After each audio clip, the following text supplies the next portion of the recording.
U kishi Malkosiyaning imperiyasining ikkinchi shahzodasi va olovli jangchilar guruhining asoschisi va qo'mondonidir. Edvard Ruby Martinezdir. Malkosiyasning ikkinchi shahzodasi Edvard Ruby Martinezdir. U olovli jangchilar guruhining asoschisi va qo'mondoni hisoblanadi. Aytishlaricha qilichbozlik va sehr borasida ham favqulodda iqtidorga ega ekan. U o'zini cheksiz janglarda ko'rsatgan va o'z guruhini butun dunyoga tanitgan.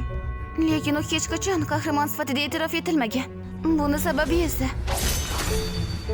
uning shafqatsizligi shunday ediki, kim bo'lishidan qat'iy nazar har kimni yo'q qila olardi, xotin-qizlar va bolalarni ham. Xalq uni qon va ko'z yoshlaridan mahrum shafqatsiz odam sifatida ko'rib, undan qo'rqadi.